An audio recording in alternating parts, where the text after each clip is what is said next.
네, 두 번째 시작하겠습니다. 자, 마리아를 통해서 예언이 살아난다 했습니다.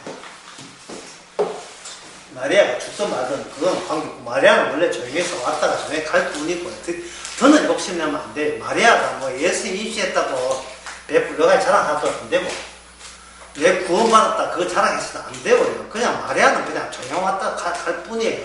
예언이 살아나는 게 중요한 겁니다. 그럼 여기서 공식 하나 해봅시다. 예언이 살아남는 것이 곧 뭐냐면 곧 현실이다. 현실이고 다른 말하면 이게 곧 역사다. 예언이 살아남는 것이 곧 현실이고 역사다. 현실이다 또는 역사다.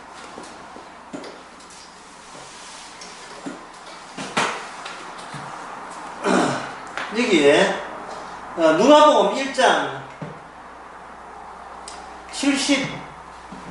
71절부터 제가 한번 읽어보겠습니다. 우리 원수에게서와 우리를 미워하는 모든 자의 손에서 구원하시는 분이다. 우리 조상을 긍휼히 여기시며 그 거룩한 언약을 기억하셨으니 곧 우리 조상 아브라함에게 맹세하신 맹세라. 아까 저는 예언이라 했죠. 맹세라, 예언이라. 우리를 원수의 손에서 건져주시고, 여기 보면 73절에 우리 조상 아브라함에게 맹세하신 맹세라, 아브라함에게 약속하신 예언이라, 아브라함께 약속하신 현실이라, 아브라함께 약속하신 역사다, 이렇게 되는 겁니다. 근데 여기서 우리는 더 나가야 돼요. 이게 뭐냐면 역사다, 현실이다, 멈추면 안 됩니다. 뭐냐면 예언이 곧 살아있는 현실이다, 역사다 해서 더 나아서 이렇게 됩니다. 현실은 곧 해석이다. 현실이 곧 해석이다. 진리를 풀어내는 해석이다. 또는 정표다. 또는 시그널이다. 시그널이다. 다 같은 말이 되죠. 현실은 헬스이다, 성표다, 시그널이다. 이 현실은 그냥 이렇게 하고 살아있다 해서 다른 말을 하면 꿈틀거립니다. 예, 꿈틀거립니다.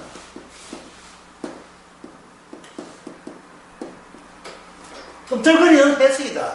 그렇게 보면 돼요. 자, 다시 보겠습니다.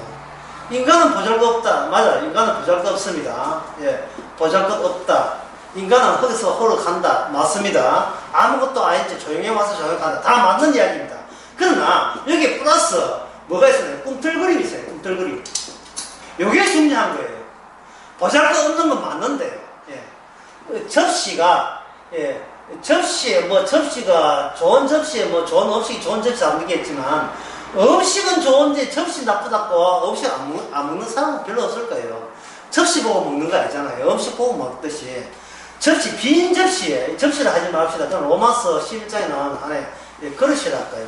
어떤 그릇이 있는데, 나쁜 그릇, 좋은 그릇이 있는데, 그릇이 있는데, 우리는 그릇이에요. 그릇인데, 여기에 뭔가 꿈틀거림이 있어요. 꿈틀거림. 그게 뭐냐? 예언이 되겠죠. 그럼 우리는 뭐냐? 우리 자신은 꿈틀거림을 보여주는, 합쳐서, 이게 하나님의 해석이 되는 겁니다.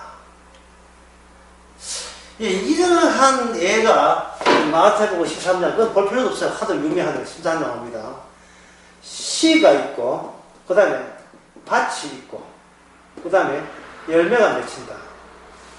씨가 있고, 밭이 있고, 열매가 맺힌다. 여기에서 예수님께서 이 비유에서 뭐가 없느냐 하면, 인간, 사람, 이런 거 다 없어요. 인간, 사람 다 없습니다. 마음도 없어요. 그냥 씨, 밭, 예, 열매. 그리고 또 하나 추가한다면 씨, 뿌리는 자.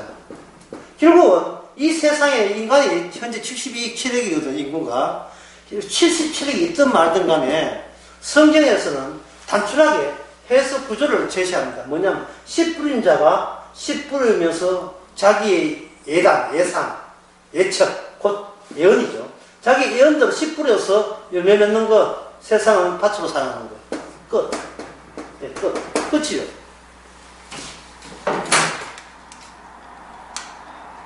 예수님께서 이런 비유를 이야기할 때 예수님의 그 당시 사람들에게 예수님이 이단으로 몰렸다는 걸 감안해 주시기 바랍니다. 예수님이 귀신 들렸다는 소리 듣는 것을 감안해 주시기 바랍니다. 인간들이 거기에 대해서 이게 무슨 뜻인지를, 이게 무슨 뜻인지 나도 해석하는데 그 사람들이 해석 못한다고 생각하지 마세요. 해석했어요. 문제는 그 해석이 기분 나쁜 해석이라 생긴 문제가 되는 거예요. 왜 이 해석이 예수님의 씨뿌린 자고 예수님 본인의 작업장으로서 세상을 사용한다는가? 왜 이게 기분 나쁘게 들리느냐? 그게 누가복음 1장 71절에 그 읽어보시면 나오죠. 그 다음에 무슨 나와 있습니까? 우리 원수에게로. 이 원수 나오죠? 원수. 아까 제가 악마라고 했죠. 악마. 인간이기 때문에 뭐 한다고 해 반응한다. 그래서 악마는 인간을 조종한 거예요. 인간이기 때문에 반응하는 거예요. 인간만이 반응할 수 있는 겁니다. 악마의 앞잡이로서. 인간은 어떤 존재다? 반응한 존재다. 따먹지 마라 했는데 어떻게 했습니까? 따먹었죠. 반응하잖아요. 뭐 뜻이냐 하면은, 인간이 만약에 에덴 동산을 구상해보세요. 에덴 동산에 선악과 심었겠어요? 안 심었겠어요? 심을 리가 있습니까? 세상에, 만약에 부모가 알아서 지가 사전에 예단해서 자식을 놓은다면, 자식을 어떤 자식 놓겠습니까? 정말 대단한 자식을 예상할 거예요. 마음에 안 드는 자식을, 생각 안 할 겁니다. 마찬가지로, 내가 사는 동네, 에덴 동산을 인간은 뭐라고 착각하냐면, 내가 사는 동네, 내가 사는 동네를 착각한 거예요. 이 선아가 따먹고 보면서. 그러니까 내가 사는 동네가 아니고 누가 사는 동네가 주님이 사시는 동네. 처음에는 내가 주님이 사는 동네에 내가 있을 수가 있었어요. 조건 때문에 선악과를 따먹지 않은 조건 때문에 살 수가 있었던 거예요. 그러니까 선악과 따먹고 난 뒤에는 어떻게 됐습니까? 이것은 추방이 된다는 말은 안 받아준다는 뜻이에요. 주님이 사는 동네에 대해서 존경심이 없으면 그런 인간은 안 받아준다. 그래야 되는 겁니다. 다시 말씀드리겠습니다. 천국이란 뭐라고요? 주님 홀로 영광 받는 데 대해서 시큰둥하거나 기분 나쁘거나 내 것 안 챙겨줬기 때문에 화가 나는 사람은 절대로 그 천국에 못 들어갑니다. 그래서 이거 지금 인간이 만든 이 종교, 이 기독교, 이 교회 여기서 천국이라는 개념은 뭐냐면 누구 만족이냐 하면은 사실은 주님 만족이어야 될 이 천국이 인간 자기 만족의 어떤 이상화, 추상화 그걸 상상해서 만든 세계가 천국이에요. 그러니까 이 교회가 천국을 반항하는 동네죠. 그냥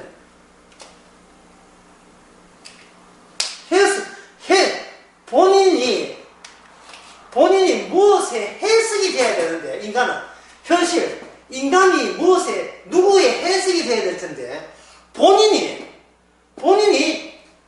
정답이 돼, 해석이 아니고 본인 자체가 아주 정답이라고 딱 단정하고 시작하는 거예요. 무조건 자기 만족이 정답이라고. 그렇다면 이 원수가, 나의 원수가 누가 되면 주님이 되고, 주님의 원수가 내가 되는 그런 현실 구조가 됨을 주께서 감안하시는 겁니다. 자, 그 다음에 누가복음 1장, 다시 돌아와서 1장, 여기에 1장 52절에 생각이 교만한 자를, 그 다음에 나온 단어가 뭐냐면 흩으셨고, 그 다음에 그것에 있는 자를 그 다음에 내리쳤으며, 흩으시고 내리쳤으며, 그 다음에 부자를 공수로 보낸다. 부자의 희망을 좌절시킨다. 이래 때문에. 그래서 우리가 한번 깊이 들어가는 겁니다. 공수로 빈털털이죠. 빈털들 보내고 내리쳤고 그 다음에 흩어지고 이것이 마리아의 예언한 마리아의 몸에 임신한 예수님이 하실 일이 되는 겁니다. 흩어지고 내리쳤고 공수로 보낸다. 근데 이 작업과 아까 했던 씨 뿌린 자는 씨를 뿌리고 밭에다가 씨 뿌리고 열을 맺는다. 요거 지금 피 뿌린 자가 밭과 씨와 밭과 열매 요것만 생각한다면 요거 이 작업이 아주 고요한 가운데 진행되는 것처럼 생각될 수 있어요. 아, 농사가 씨 뿌리면서 꼭 그 애플 막 틀어놓고 꽝꽝 음악 틀어놓고 누가 싸우면서 그럴 필요 없잖아. 그냥 그 조용한 시간에 나와서 씨 뿌리고 밭에 씨 뿌리고 열매 하면 되잖아요. 그런데 예수님께서 이런 작업을 하시면서 실상은 십자에서는 흩어버리고 모아진 것들, 결집된 것을 흩어버리고 내리치고 다 폭력이죠. 빈털들 되게 하고 강제성을 띠고 있지 않습니까? 강압적이다 이 말이에요. 그러면 해석을 할 때 어떻게 해석하느냐? 해석은 두 가지다. 이것을 흩어지고 내리치고 빈털들 되게 하는 이 폭력성을 절차로 생각해서 결론은 예수님이 홀로 다 하셨다. 이런 결론 내리면 이게 언제나 해석이 되는 겁니다. 자, 중간에 폭력적인 것을 빼버리면 해석이 안 됩니다. 현실은 두 가지 요소가 다 여기 겹쳐져 중복되어 있다 이 말이죠. 현실을 하는 것은 곧 해석인데 해석하는 과정에서는 이런 폭력적인 것이 주어져 있습니다. 십자가 자체가 인간이 예수님한테 폭력인 동시에 주님이 인간을 폭력할 수 있는 근거가 마련된 거예요. 쳐라! 내가 그 다음에 내가 칠 테니까. 때려! 니 때렸지? 그 다음에 니 맞을 차례야. 그래갖고 폭력 대 폭력을 주고받을 수 있는 상황으로 주님께서 몰아넣었습니다. 그래서 여기에 57절에 봅시다. 엘리사벳이 해산을쯤 되어서 여기 67절에 보게 되면 부친 사가라가 성령의 충만을 입어야 되겠죠. 사가라가 누구냐 하면 세례 요한의 아버지입니다. 아직 세례 요한이 출산하지 않았기 때문에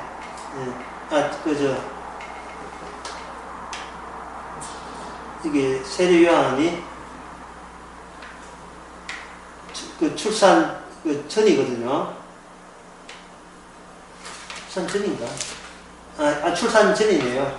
해산할 기한이 아들 출산했네요. 엘리사벳이 이미 출산하고 난 뒤에 아들 하는 이야기 다음에 부친이 사가라가 성령에 충만해서 찬송합니다. 찬송하면 예언하서 가로되. 그래서 제가 아까부터 예언을 강조한 거예요. 성령이 충만해서 예언하여 가로되 찬송하여라 이래 되어 있대요. 여기 보게 되면 69절을 한번 봅시다. 그 종 다윗의 집에 일으켰으니 구원의 뿔 다윗이 이 역사지요. 다윗의 주께서 예로부터 거룩한 이스라엘에 말씀한 같이 우리 원수에서 우리를 미워하는 모든 자에서 구원하시는 구원이다 이래 돼요. 자, 첫째 강의부터 지금까지 간단하게 흐름을 한번 보겠습니다. 마리아가 예수님을 임신했습니다. 근데 마리아가 원했던 건 아니고 예언이 왔습니다. 제가 강조했던 건 존재를 박차고 나온다 했죠. 존재를 찢어버리고 박차고 난다는 말은 힘 있는 능력이 임해야 가능하여. 51절 봅시다. 그의 팔로 힘을 보이사 마음의 생각을 경험한 자는 그게 힘으로 때렸지 않으면 우리 속에서 우리 존재라는 이 강력한 이 덫에서 이 굴레에서 우리가 못 빠져나옵니다. 성령이 힘있게 때려쳐버리면 그래서 우리가 원한 걸 주는 게 아니고 우리 속에 있던 예언이 말씀이 살아 나오게 돼요. 나오면 그 자체가 뭐냐면 이 현실에 대한 해석이 되는 겁니다. 이래도 잘 이해 안 되죠.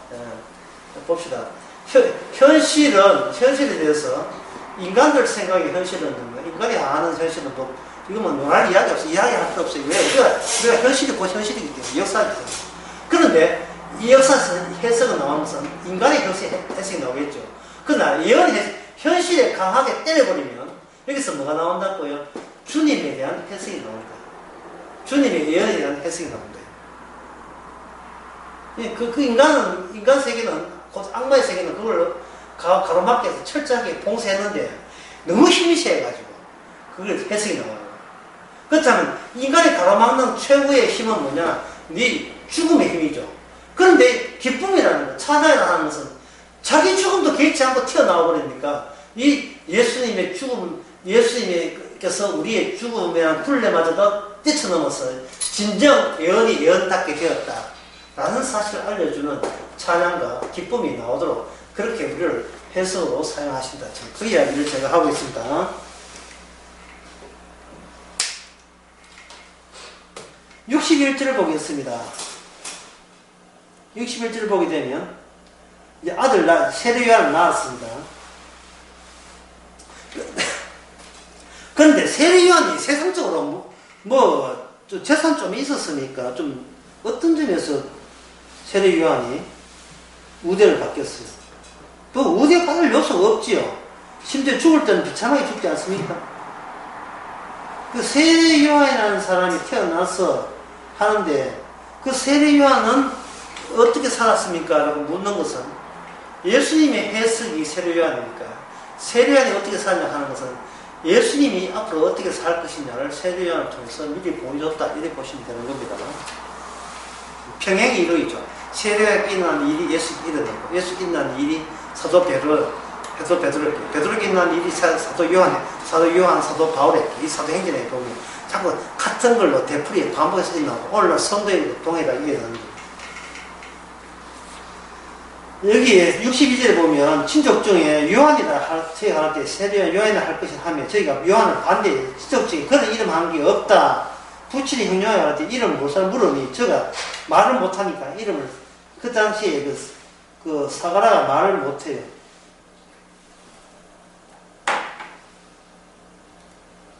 저희가 서판을 달라 이름을 요한으로 쓰가 하며 그걸 말을 쓰고 난 뒤에 비로소 그 입이 열렸다. 여기서 입이 열렸다는 말을 설명 좀 해드리겠습니다. 입이 열렸다는 말은 무엇이냐. 그동안 잠시 사가라가 말을 못했어요. 그러면 이게 현실입니다. 현실 위쪽에는 말의 세계예요. 말의 세계, 언어의 세계다. 서로 인간과 인간의 의사소통이 되는 세계예요. 의사소통이 되는 세계. 그런데 이 밑에는 말 없는 세계에 말해도 모아두는 세계, 말 없는 세계죠. 말 없는 세계를 세례한 아버지 사가랴가 미리 딱 보여주니까 이 말 없는 사가랴가 말이 없다가 기존의 말에서 뛰쳐나와서 잠시 밑으로 말 없는 세계로 왔다가 그 과정을 다시 말 없는 세계로 옮게 되면서 기존의 해석을 덮어버립니다. 전복해버리는 겁니다. 인간들이 알던 그 세계와 그 해석은 잘못된 해석이다. 잘못된 해석이다. 새로운 해석으로 바뀌어야 된다. 교체되어야 된다는 것을 여기서 강조해야 됩니다. 말이 없다가 새로 있음으로써 기존의 이 세계를 심판한다. 심판해버립니다. 말로서 예언으로서 이 현상의 역사를 심판하는 기능을 세례 요한이 하게 되고 그 따라서 이제 예수님도 그 병행 이론에 의해서 따라 같이 심판하고 오늘날 사도들도 오늘날 성도들도 그렇게 살게 되어 있다. 이 단순히 뭐냐면 이건 개인 구원 문제 아닙니다. 개인 구원은 왜 아니냐 하면 개인 만족이기 때문에 안 돼요. 나 죽어 천당한다 이건 개인 만족이기 때문에 이거는 애초에 예언이 없습니다. 인간은 그냥 조용히 왔다가 조용히 갈 뿐이죠.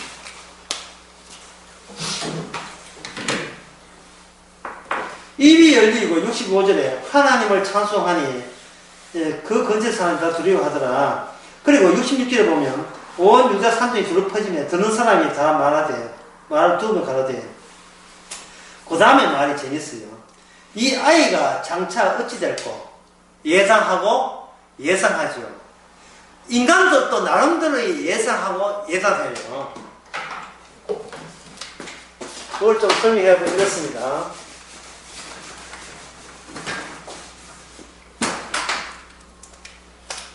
인간들은 지금 자기 있는 것이 뭐냐면 지금 이 순간 이 모먼트죠.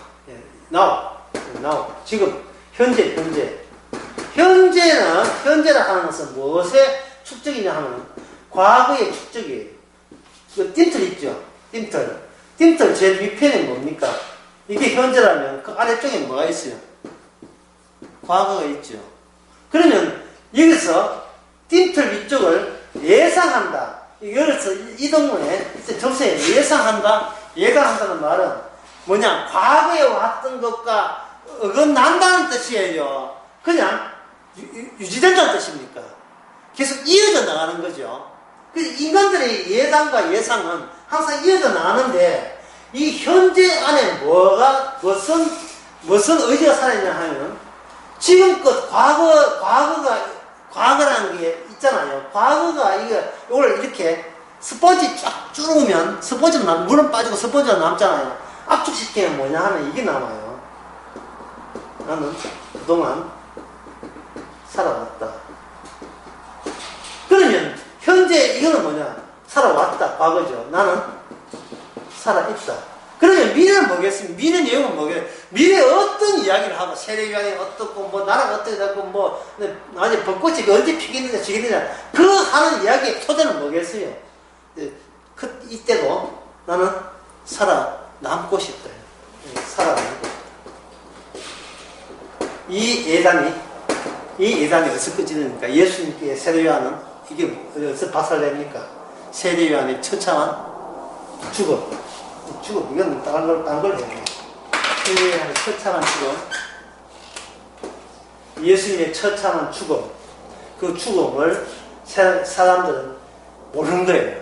그래서 예수님의 예상이라고 하는 것은 뭐냐면 이 처참한 인간의 죽음을 십자가를 영원한 현재로 만들어요. 십자가를 영원한 현재로 만들어버려요. 그러면 십자가를 영원한 현재로 만들어버리면 십자가 오기까지, 십자가 죽음이 현재 되는 십자가 오기까지 모든 과거는 나는 그동안 살아왔다가 아니고 뭘로 바뀌어야 되겠습니까? 나는 죽어왔다가 바뀌겠죠. 그리고 미래는 뭡니까? 십자가. 나는 영원히 죽음 마땅함이 된다는 걸로 바뀌겠죠. 이것이 바로 내 이름은 죽고 내 안에 그리스도가 사는 천국의 질서가 되는 겁니다.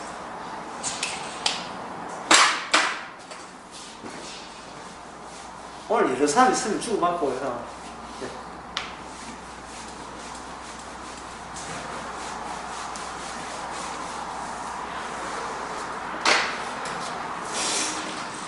한번 정리하지요. 예. 오래 하게 합니다. 예언은 스스로 현실이 된다. 현실의 끝은 미래가 있다. 십자가. 예. 죽음. 근데 예언이 없는 상태에서는 뭐냐면 인간들의 예단이 있고 예측이 있죠. 예측은 내용이 뭐라 해서 나는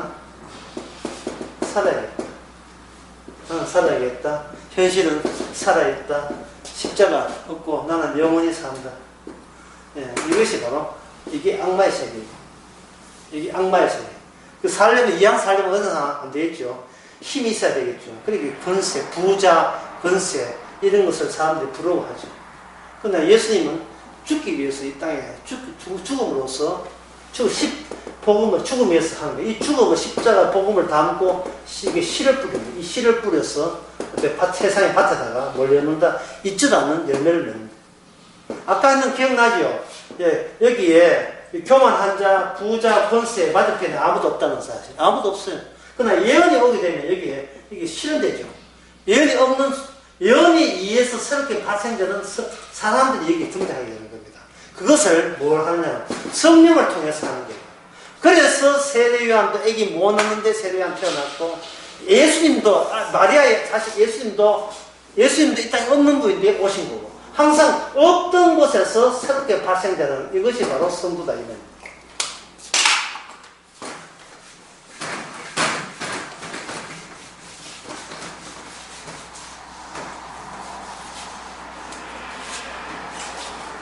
그 다음에 계속 봅시다.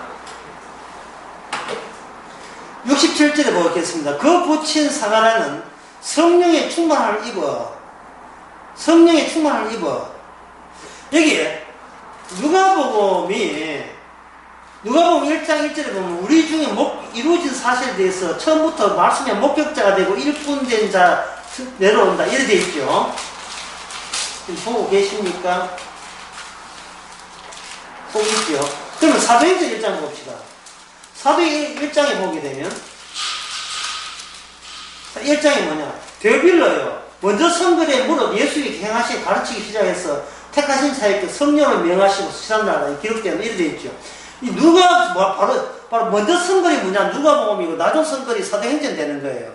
이 말은 둘 다 누가가 썼는데 여기서 제가 감동하고 싶은 것은 뭐냐 하면 바로 사도행전에 내려왔던 그 성령, 오순절 성령을 받았기 때문에 누가복음에 나온 이야기가 성령에 의해서 서여진 거리고 오직 성령 받은 사람만 이 성경 해석을 할 수 있다. 성경의 내용을 무슨 말인지를 알아들 수 있다. 그게 초점 맞춰서 내가 글을 쓴다. 이렇게 설명하면 되는 겁니다. 따라서 여기에 사마리아가 성령의 충만을 받아서 예언을 할 때에 성령 받은 사람만이 이 본문을 여기 나온 예언을 찬송을 해석할 수 있습니다. 찬양이 인자 아니냐 어떻게 아느냐 어떻게 우리 성경에서 표현하고 있느냐는 이렇게 한 줄 내려서지요. 그렇게 책에 보면 이 성경에 보면 한 줄 내려서가 되어 있다고요. 한 줄. 여기도 찬송할 때는 한 줄 내려서서 하고 있어요. 한 줄 내려서서 해석을 함으로써 이것은 하나님의 예언성을 지닌 찬양입니다. 하나님의 예언입니다. 라고 하는 거죠. 자, 그러면, 예언이, 여러분, 우리 아는 상태에서 예언은 뭐냐? 예언은 뭐냐? 네. 지금은 아니다. 나중에 된다. 이게 우리가 아는 예언입니다. 예언이라 하는 것은 지금은 아니다. 지금은 아니다 하지 말고 지금은 없다가 돼요. 지금은 없다. 나중에 된다고 해야 되는데 나중에는 있다 하면 되죠. 그러면 지금 나중을 지우겠습니다. 없다. 없는데 있다 이 되겠죠. 거기에 뭐지? 예언을 집어넣는 거예요. 거기에 없는데 없어요. 없는 거예요. 천국도 없고 지옥도 없는 거예요. 아무것도 없는 거예요.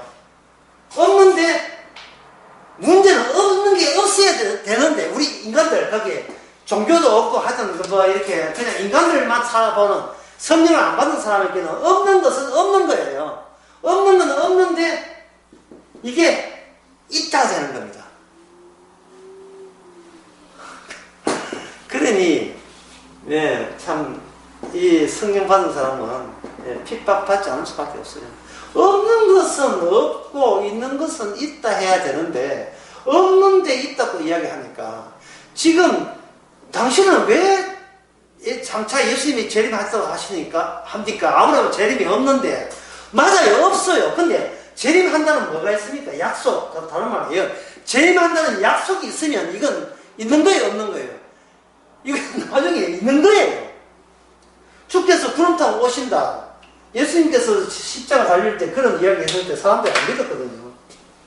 그 당시에 예수님 체포할 때 그런 이야기 했어요. 마지막에 내가 구름 타고 온다. 다른 신이 안 믿었습니다. 그럴 리 없다는 거예요. 맞아요. 그들이 맞아요. 예수님이 구름 타고 이 앞에 있는 허름한 옷을 입은 이 자가 구름 타고 하늘을 구름 타고 오지 않아요. 맞아요. 그런 사실은 없어요. 없는데 그 말을 예수님이 했다는 사실을 인하여 거기 없는데 있게 되어버린 거예요.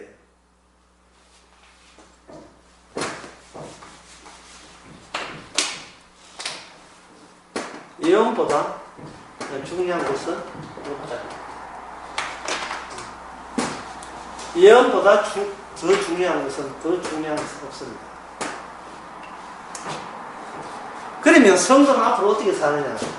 성도의 삶이라 하는 삶이란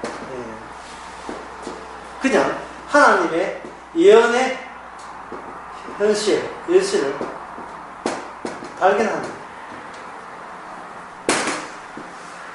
성도의 삶이란 예언의 현실을 발견하는 거예요. 자, 어떤 식으로 발견하느냐? 임영웅이 미스터 트롯에서 1등 했죠. 1등 했죠. 자, 여기서 한번 봅시다.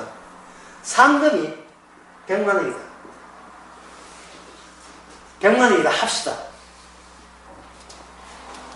자, 어떻게, 이 프로가, 이 TV 프로, 조선 TV 프로가 하나님의 예언에 의해서 주어진 거예요.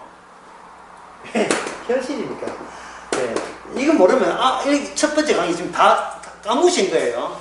세상의 모든 것은 숨겨진 것이 전복되어서 나타나는 겁니다. 예언을 위해서 있는 거예요. 하나님의 예언을 위해서 것이 있다 이 말이죠. 그러면 조선TV에서 미스터 트로트 방송을 했다 이 말이죠. 이 어려운 시기에, 신종코로나 어려운 시기에 했다 이 말이죠. 그 노래자랑을 하는 거예요. 트로트 노래자랑을 했지 않습니까? 했다 이 말이에요. 1등이 이문웅이다. 그런데 보니까 상금이 100만 원이다. 100만 원이 아니고 100만 원 같으면 아이고 고생했다. 그냥 별로 부럽지를 않아. 근데 1억이다. 아, 저 노래 부르면서도 살 수가 있네 라는 생각이 들지요. 갑자기 무엇이 자극받습니까? 내 몸의 용도에, 내 몸의 용도. 내 몸이 내가 갖고 있는데 이 용도를 어디다 쓸 것인가? 트로트 잘해야 1억 버는 데 쓸 것인가? 고생해서 그냥 100만 원 손에 쥐는 데 쓸 것인가? 갑자기 내 용도가 자극을 받아가지고 소위 교만한 자, 부자, 권세 있는 자를 지향하도록 현실이 그렇게 우리를 부추겨 주는 겁니다. 그래야 하나님의 원수가 더 이상 숨있지 못하고 들썩들썩 그러니까요. 그러니까 TV를 프로를 보면서도 뭘 발견합니까? 성도의 삶이라는 것은 뭘 발견하면 돼요? 이 세상에, 이 망하는 세상보다도 무엇이 더 중요하다? 세상은 뭐대로 한다? 예언대로 움직인다는 것을 그걸 발견하는 거예요. 그래, 저걸 부러워하는 게 누구예요? 내가 그걸 부러워한다면, 나는 그거 부럽지 않아요. 사실은. 트로트도 한 트로트 하기 때문에 부럽지 않은데, 정말 트로트를 부르고 싶은 사람한테는 이 사람들이 너무 좋은 거예요. 갑자기는 나의 몸의 용도가 주 예수님으로 기뻐하는 것이 아니고 나를 인하여 기뻐하는 용도로 자극을 받아서 그게 자기의 본색을 드러내게 되는 거예요. 그럴 때 예언은 이러한 세상에서 핍박의 대상이 되고 무시와 외면당하는 대상이 된다. 그것이 바로 십자가를 보여주는 하나의 십자가 드러나는 하나의 환경이 되고 장이 되는 거예요. 참 쉽죠? 그러니까 세상에 모든 걸 보면서 뭔가 성도라는 것은 없는데 그 1등한 가수가 1억을 받으면서 또 저렇게 노래 한 불러가 1억 받는구나. 부럽지. 나 부러운데 하다가 내 몸에 대해서 부러워하는 내 몸을 내가 믿어서는 안 된다. 내 의지 여기에 몰입해서는 안 된다는 것을 하는 이것이 옛날에 성령 받지 않을 때는 몰랐던 내가 새로운 존재라는 사실을 인식하는 계기가 되는 겁니다. 나라는 것은 옛날 세상 사람하고 다른 몸이 되었구나.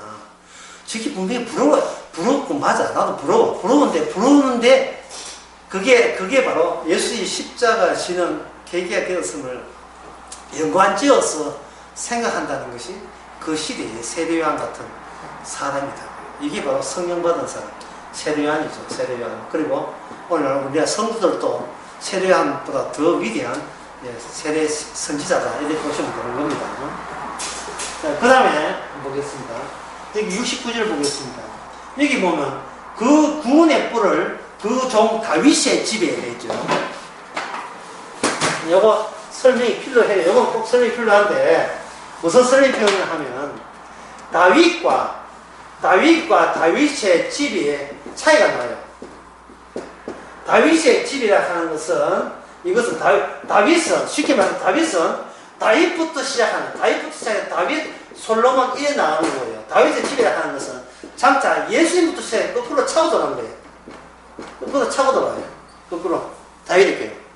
그러면 이 노선이 솔로몬 다윗 솔로몬은 이거는 육적인 계통이지만 예수님부터 다윗까지 가려면 육적인 계통 말고 단선 말고 복선이 있어요. 다른 선이 또 있어요. 단선이 있어가지고 이 계통으로 가버리면 이거는 언약 계통인데 이것은 누구냐 하면 바로 솔로몬은 솔로몬의 아버지가 누구냐 하면 우리아잖아. 바사와의 아내 죽은 우리아가 되는 거예요. 솔로몬의 아버지가.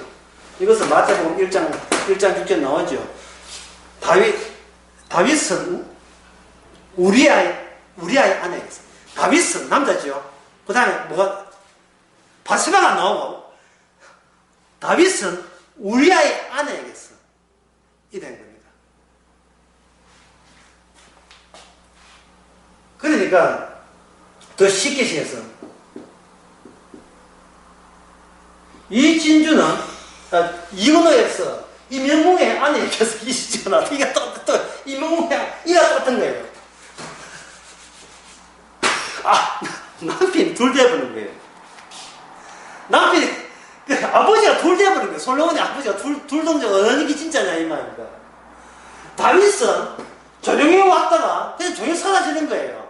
그러나 이 방향이 대단한 솔로몬을 낳았다고 대단하면 안 돼요. 솔로몬을 방향 파트를 거꾸로 해버리면 주님이 대단해서 다윗 같은 아무것도 아닌 인간도 처음 가는 겁니다.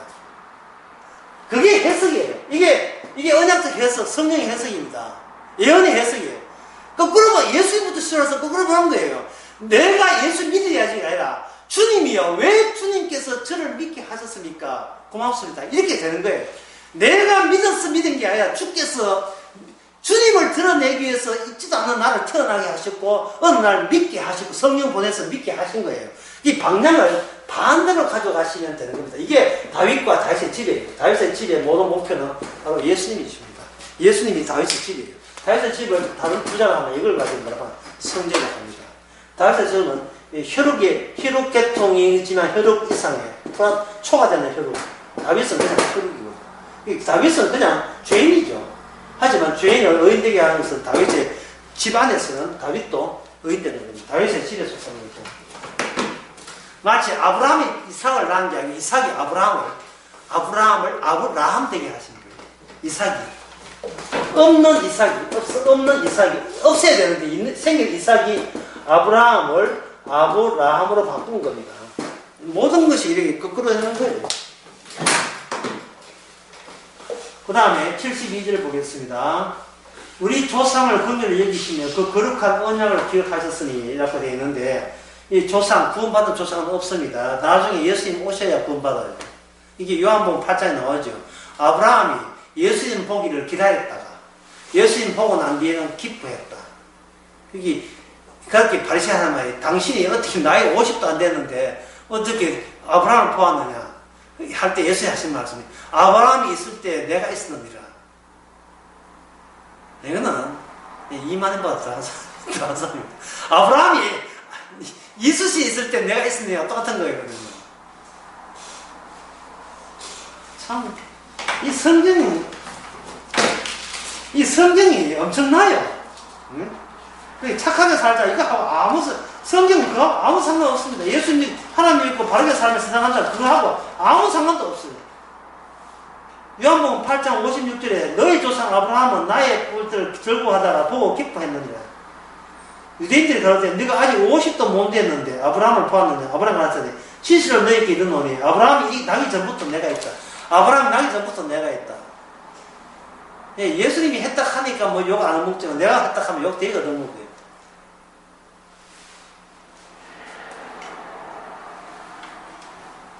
73절, 누가복음 1장 73절 봅시다. 곧 우리 조상 아브라함에게 맹세하신 맹세라. 여기 맹세, 아까 처음부터 예언이 나오잖아요. 예언. 계속해서 내가 살아있는 것이 아니고 내 안에서 예언이 살아있는, 말씀이 살아있는 거예요. 물론 이렇게 제가 호소한다고 해서 믿을 수 있는 내용은 아닙니다. 근데 신천지 이상이 신천지가 되어야 가능한 이야기인데 그걸 제목대로 하면 흐릿한 존재, 흐릿한 존재, 또렷한 예언, 또렷한이 아닌데 또렷한 겁니다. 또렷한 예언, 존재의 흐릿함 또는 예언의 또렷함, 항상 요것을 계속해서 우리가 살아가면서 오늘 강의만 살아가면서 계속 유지를 해줘야 돼요. 쉽게 말해서 마리아 임신했다고 생각하시면 됩니다. 마리아, 예수님 임신했는 마리아 입장이라 생각하시면 됩니다. 그 다음에 76절 보겠습니다. 이 아이여 내가 지극히 높으신 자의 선지자 일컬음을 받고 주 앞에 앞서가서 거기를 예비했다. 이거 설명하면 말 걸리지만 아주 뭐 간단하게 설명해 드리겠습니다. 이렇게 되는 겁니다. 지극히 높으신 자, 이건 없습니다. 지극히 높은 사람은 인간 세계에 없어요. 없는 겁니다. 인간 세계에서 인간이 만날 수 있고 접할 수 있는 것은 지극히 높으신 자의 뭐가 되나? 선지자예요. 구약에 그 많은 선지자가 있으면 한결같이 요도 먹고 핍받은 이유가 사람들은 신을 믿어도 신은 항상 관념이고 추상에 불과해요. 왜냐하면 또렷한 것이 뭐냐? 내 몸이 또렷하기 때문에 내가 여기 있으니 너무나 또렷하고 하나님이 있다, 신이 있다는 건 너무나 흐릿해. 제가 아까 이야기했잖아요. 자기 만족과 천의 만족을 수행한다고. 이거는 주의 예언과 그리고 오늘날 우리의 몸이 늘 투쟁하고 있어요. 내 존재와 예언과의 그 또렷함과 경쟁하고 있다고요. 옛날 선지자들은 고생을 되게 하는 이유가 바탕이 선지자가 안 오게 되면 그들은 자기가 굉장히 건전한 사람인 줄 알고 있습니다. 근데 선지자가 와가지고 뭐라고 하냐 하면 이렇게 말합니다. 저렇게 높으신 자가 내 앞에 예언을 했다. 하는 순간 그 다음부터 와락 달려서 죽이자. 밟아라. 특히 왕 같은 거 밟아라. 죽이라 이러는 거예요. 선지자 하면 와락 밟는 거예요. 왜냐하면 내 존재의 또렷함을 네가 뭔데 흐릿하게 만들었냐. 그런 하는 것이 분노가 일어서 화가 나서 밟아버리는 겁니다.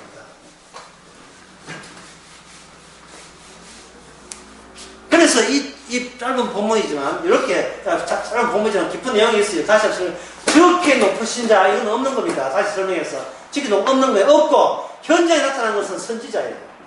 근데 선지자는 그냥 어때 된다? 아까 했는 것도 할까요?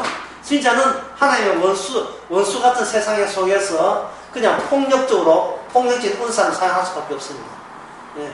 선지자 누굽니까? 여기 나온 선지자는 세례요한이죠. 세례요한의 은사를 어떻게 사용했는가는 마태복음 3장에 보면 마태복음 3장에 보면 잘 나와 있어요.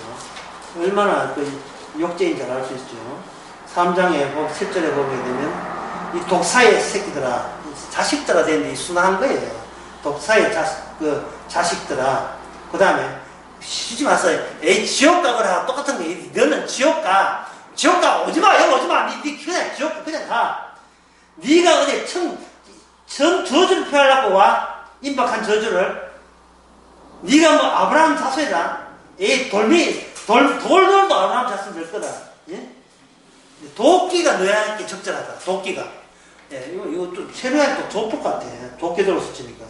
그리고 이렇게 합니다. 이제 너희를 위해서 불을 준비해놨거든. 너희들은 너희들 가짜고 짝퉁이고, 예, 너희는 껍데기이기 때문에, 죽쟁이이기 때문에 너희들은 뭐가 적당하냐? 지옥불이 적당하다. 사람 보고, 예, 쟤한테 뭐 돈 빌려 받은 것도 없는데 무슨 감정이 있어가지고 왜 그런 심한 말을 해요, 세례요한이. 우리가 세례요한은 서기에 나온 저자라 그런 인식 있잖아요. 그거 빼고 이야기합시다. 그거 다 제끼고 그냥 보통 아저씨고 그 아저씨 앞에 어떤 아저씨들이 쭉 나왔다고 생각했어요. 우리는 평생 그렇게 살아가니까 우리는 예언은 생각 안 하잖아요. 평생 살아가는데 말도 생각이 나더라. 보니까 한쪽은 우리 어느 쪽이 점잖은가 보니까 점잖기는 바리새인이 점잖아. 누가 너 툭하고 정신 좀 이상한 건데 세례에 더 정신 나갔어. 복장도 이상하고.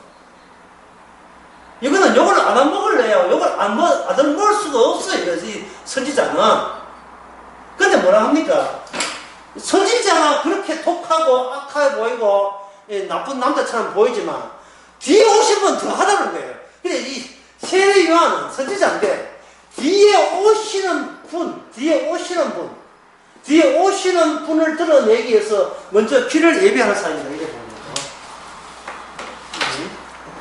여기 76절에 이 아이여 지극히 높으신 자의 선지자다. 이걸 받고 주 앞에서 막 앞서가서 그 길을 예비해야 되죠. 자, 물어봅니다. 길이 있습니까 없습니까? 이 선지자 오기 전까지는 길이 없지요. 길이 없는데 선지자가 외치면 그 자체가 길이 되는 거예요. 그러면 이 세례요한 보고 네가 잘났나? 제가 하는 말하고 그 당시 바리새인이 한 거예요. 세례요한 네가 어느 살라서 어느 시대학교 나와서 이렇게 하니까 세례요한 하는 말이 뭐라고 하나 나는 소리다 나는 길이다 다시 말해서 나는 나 자체는 아무것도 아니다 이 말이 정답이에요. 왜? 나는 조용히 왔다가 이 땅에 조용히 갈 뿐이니까 내보고 내 부탁달 내지 마라. 내 뒤에 오신 분이 중요하다. 내 뒤에 오신 분이 누구냐 바로 예수님이 있죠. 그래서 세례요한이 선지자라는 이유는 본인이 선지자라서 전자가 아니라 자기를 드러내지 않고 예수님이 이야기하니까 선지자가 되는 거예요. 78절에 봅시다. 이는 우리 하나님의 긍휼을 인함이라. 긍휼. 긍휼을 뭐라 하냐? 돋는 해가 위로부터 우리에게 임하면. 돋는 해가. 그러니까 여기서 긍휼을 뭐라 표현하냐 하면 긍휼을 어두움에 깊이 잠겨야 마땅한 세상. 이 경우를 수용해야 비로소 긍휼을 이해한다는 겁니다. 어두움에 깊이 잠겨야 될 세상. 그 세상 가운데 누가 포함됩니까? 우리 자신도 포함되죠. 우리 자신이 우리가 속해 있는 이 세상이 어둡다고 보십니까? 정상이라고 보십니까? 대부분은 밝고 문제없다고 보죠. 근데 선지자가 등장하게 되면, 그리고 선지자 뒤에 오시는 예수님 등장하게 되면 이 자체가 어둡다는 인식으로 바뀌게 됩니다. 성령 인식으로. 그래서 이 어두운 자에게 필요성은 뭐가 있느냐? 긍휼을 주시고자 하는 예언의 완성, 긍휼, 사랑이 사랑답게 우리에게 기쁨으로 다가오는 겁니다. 이제 다 돼가죠. 1장하고 마치겠습니다. 이로써 돋는 해가 위로부터 임함에 어두움과 죽음의 그늘에 앉은 자에 비치고. 야, 자, 어두움과 죽음의 그늘. 얼마나 세상을 부정적으로 봅니까? 참 이런 이야기를 하니 세례 요한이 정반에 목 잘린 죽을만 하거든요. 일관돼요. 선지자가 세례 요한이 항상 죽을 때까지 끝까지 이 세상에 대해서 좋게 보지 않고 있습니다. 어둡고 사람이 죽어서 죽는 게 아니고 죽음의 그늘이 됐으니까 죽었다는 것은 그건 사실이지만 그 그늘이 이미 다 덮여 태어날 때부터 생일 축하 노래 부를 때부터 돌할 때부터 이미 죽음의 그늘이 덮여 있다고 보는 거예요. 누구 안목에서? 선지자의 안목. 선지자는 뭐로 충만되어 있으니까 하나님의 예언이 존재를 박차고 뛰어나온 사람. 그 예언에 의하면 예언은 항상 죽음을 근거로 해서 세상을 다시 보기. 죽음을 근거로 해서 세상을 다시 보게 합니다. 자, 노량진 거기에 학원과 경찰 공무원 무슨 검찰 공무원 또는 일반 공무원 노량진 학원가 있잖아요. 학원가에 애들이 빽빽하게 강의 듣고 있습니다. 여기 세례 요한이 앉았다고 봅시다. 어떻게 보겠어요? 강사가 이렇게 노량진에서 뭐 헌법이라든지 경제학 이런 거 또는 역사 이렇게 강의하고 있으면 앉아서 뭐라고 하겠습니까? 이 노량진 여기 무엇이 드리웠다 하겠어요? 죽음이 드리운 거죠. 그러니까 시험 치지 말라는 거예요. 아니, 공무원 시험, 경찰 공무원 모든 시험, 소방 공무원 모든 시험이 주께서 예언을 보여주기 위해서 여기에 침투되는 거죠. 열심히 공부해서 공무원 돼야 되죠. 열심히 공부해서 소방 공무원 되고 돼야 되죠. 주께서 그렇게 하라 하시면 하셔야 되는 거죠. 그러나 기본적인 안목은 바뀔 수가 없죠. 예언이 존재를 박차고 나오니까. 존재가 소방관인지 경찰관인지 공무원인지 관계없어요.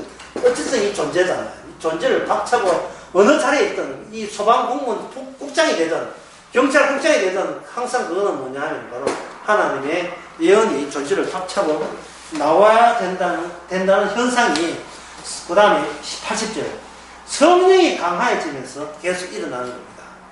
자, 정리하겠습니다. 이 누가복음 말했던 이 모든 이 내용이 1차적으로 세례 요한이 주어졌지요. 그 다음에 누구한테 주어지겠어요? 이 모든 내용이 바로 예수님에게 주어집니다. 아이가 자라면 성령이 강해지고, 이건 빈들이 있잖아요. 이건 누구 이야기냐? 세례 요한 이야기입니다. 빈들에 세례요한이 있는데 세례요한에서 빈들에 왜 갑니까? 아파트 촌에 안 가고 왜 빈들에 왜 가요? 누굴 기다리는 겁니까? 누구의 호명을 받아요? 바로 뒤에 오시는 분의 예언적 호명을 받는 거예요. 왜? 자기가 본인이 예언자니까. 이렇게 해서 누가복음은 이 1장을 끝내었습니다. 지난번에 강남교회 하면서 제가 그런 예언을 여러분 기억나죠? 세례요한은 뭐와 같다? 누가복음은 뭐와 같다? 바로 텔레토비 같다. 보라돌이 있죠. 예. 잔디밭 위에 공동묘지 위에 뛰노는 어린애들처럼 낯선 이방 외계인처럼 모습을 한 보라돌이처럼. 보라돌이 말고 또 무슨 돌이 있죠? 하여튼 있잖아요. 그처럼 우리 성령 받은 사람은 세상을 죽음의 공동묘지라고 보면서 살아가는 겁니다. 기도하겠습니다. 하나님 아버지, 우리가 하나님 앞에 반항하는 본성 때문에 내 몸 중요한 줄 알았어. 주님의 사명을 가리고 지진 않았습니까? 주님의 예언이 우리의 강한 존재를 늘 박차고 튀어나올 수 있도록 해 주시옵소서. 예수님의 이름으로 기도합니다.